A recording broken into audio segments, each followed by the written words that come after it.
کسی شاعر نے کہا مسلمانوں نہ گھبراؤ خدا کی شان باقی ہے، مسلمانوں نہ گھبراؤ خدا کی شان باقی ہے، ابھی اسلام زندہ ہے، ابھی قرآن باقی ہے۔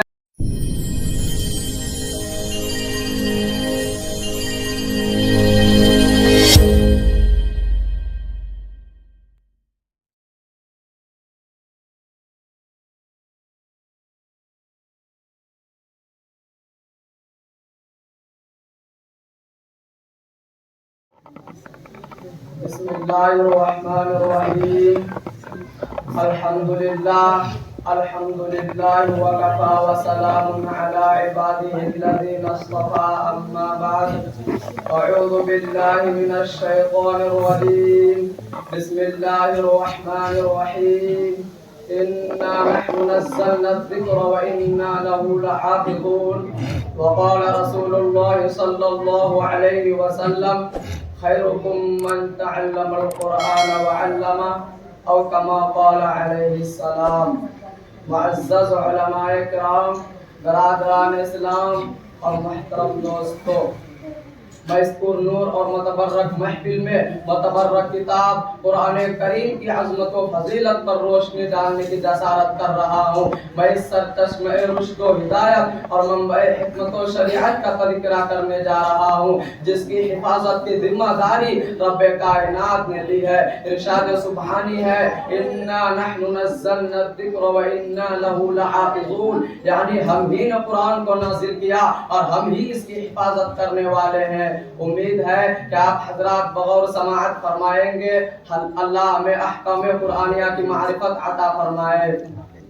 جب اہل مکہ نے قرآن کریم کو کلام اللہ کی کتاب سے نہیں نوازا اور معجزہ ہونے کا انکار کر دیا، اس کتاب کا انکار کیا جس کے بارے میں ارشاد ربانی ہے لا ریب فیہ، اس میں کوئی شک نہیں، تو رب کائنات نے تمام فصحاء عرب و بلغاء عرب سے تحدی اور چیلنج کیا کہ تم ایک دو نہیں بلکہ بہت سارے مل کر بھی اس قرآن کے جیسی ایک چھوٹی آیت بھی نہیں لا سکتے، اگر تم اپنے قول میں صادق ہو تو لا کر دکھاؤ۔ قرآن کریم نے اس طرح نقشہ کھینچا ہے، وَإِن كُنتُمْ فِي رَيْبٍ مِّمَّا نَزَّلْنَا عَلَىٰ عَبْدِنَا فَأْتُوا بِسُورَةٍ مِّن مِّثْلِهِ، اگر تم لوگ اس چیز میں شک کرتے ہو جو ہم اپنے بندے یعنی محمد پر نازل کیا تو تم اس کے جیسی ایک چھوٹی سی سورت پیش کر دو۔ فصحاء عرب نے لاکھ کوششیں کی لیکن آخر میں عجز کا اظہار کیا۔ جب امرؤ القیس جو عربی کا بہت بڑا شاعر تھا، جب اس نے انا اعطیناک الکوثر کی سورت باب کعبہ پر دیکھا تو پکار اٹھا کہ خدا کی قسم یہ کلام کسی بشر کا کلام نہیں۔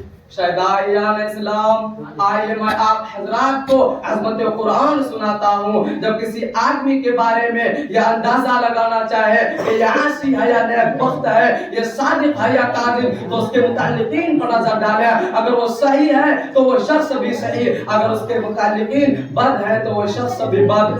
ایسے ہی جب ہم قرآن کریم کی فضیلت پر نظر ڈالیں، اگر قرآن کریم کی رفعت پر نظر ڈالیں، اگر قرآن کریم کی عظمت پر نظر ڈالیں، اگر قرآن کریم کی عظیمت پر نظر ڈالیں، اگر قرآن کریم کی رحمت پر نظر ڈالیں، تو اس سے پہلے ہم قرآن کریم کے متعلقین پر نظر ڈالتے ہیں اور دیکھتے ہیں تو سب سے پہلے تعلق نظر آتا ہے رب کائنات جو مصدر قرآن ہے، جو خالق جہاں ہے، جو مالک الرحمن ہے، صاحب ایمان پر بڑا مہربان ہے، یہی ہمارا ایمان ہے۔ جو اس کا منکر ہے وہ شیطان ہے۔ کلام الملوک ملوک الکلام، بادشاہوں کا کلام کلاموں کا بادشاہ ہوتا ہے۔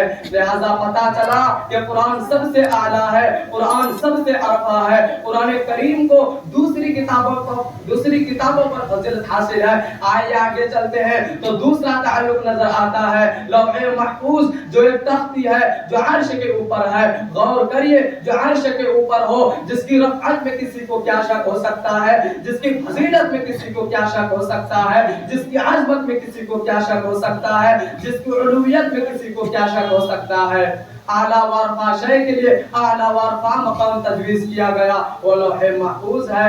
آئیے اور متعلقین پر نظر ڈالتے ہیں تو قرآن کا تیسرا تعلق نظر آتا ہے لیلۃ القدر، اس لیے کہ لوح محفوظ سے قرآن کو آسمانی دنیا پر اسی رات میں لایا گیا. یہاں پر نہ جبرائیل واسطہ ہے، یہاں پر نہ میکائیل واسطہ ہے، یہاں پر نہ اسرائیل واسطہ ہے، یہاں پر نہ اسرافیل واسطہ ہے. ایسی رات کا انتخاب کیا گیا جس کے بارے میں خود قرآن کریم کہتا ہے لیلۃ القدر خیر من الف شہر، یہ رات 1000 مہینوں سے بہتر ہے. لہذا معلوم ہوا کہ قرآن کریم کو زمانے کے اعتبار سے بھی فضیلت حاصل ہے. یہ رات رمضان کے مہینے میں آتی ہے، مہینہ بھی مبارک، رات بھی مبارک. برادران ملت، قرآن کریم ایک دستور حیات ہے، قرآن کریم ایک جامع قانون ہے، قرآن کریم تمام علوم کا گلدستہ ہے، قرآن کریم ایک ایسا مکمل نظام ہے جس میں زندگی کا پہلو بیان کیا گیا. کسی شاعر نے کہا مسلمانوں نہ گھبراؤ خدا کی شان باقی ہے، مسلمانوں نہ گھبراؤ خدا کی شان باقی ہے، ابھی اسلام زندہ ہے، ابھی قرآن باقی ہے. آج بھی موقع ہے کہ ہم اپنے مردہ جذبات کو ایمان و قرآن کی ضیاء سے روشن کر سکتے ہیں. اے مسلمانوں، آؤ آج ہی سے ہم عہد کرتے ہیں کہ جس قرآن کو ہم نے رونق محراب بنایا تھا اس کو ہم دستور حیات بنائیں گے. جس قرآن کو ہم نے مردوں پر پڑھنے کے لیے رکھا تھا ہم خود تلاوت کریں گے. جس قرآن کی تعلیمات کو ترک کر دیا تھا اس کو ہم منارہ نور بنائیں گے. اللہ کے نبی صلی اللہ علیہ وسلم نے ارشاد فرمایا خیرکم من تعلم القرآن وعلمہ، سب سے بہتر وہ مسلمان ہے جو قرآن کریم سیکھتا اور سکھاتا ہے. برادران عزیز، خدا کی قسم چھوٹی چھوٹی نادان بچیاں اور چھوٹے چھوٹے بے شعور بچے جب قرآن پڑھتے ہیں آپ کے گھر میں تو آپ کا گھر کوہ طور بن جاتا ہے. موسیٰ علیہ السلام کو اللہ پاک سے بات کرنے کے لیے کوہ طور پر جانا پڑتا تھا، لیکن مسلمان گھر بیٹھ کر اللہ کی کتاب پڑھتا ہے تو علماء فرماتے ہیں کہ پڑھنے والا اللہ سے ہم کلام ہو رہا ہے، بات کر رہا ہے. قرآن کی تلاوت اگر اللہ کی ہم کلامی ہے تو جہاں قرآن پڑھا جا رہا ہے وہ طور ہے، وہاں تو برکت نازل ہو رہی ہے، فرشتوں کی آمد و رفت ہو رہی ہے، اس گھر سے بنایا دور ہو رہی ہے. اللہ پاک اور رحمت کا نزول فرما رہے ہیں. آج ہمارے گھروں کا حال یہ ہے کہ سورج نکلنے سے لے کر سورج ڈوبنے تک کوئی ایک رکوع تلاوت نہیں کرتا.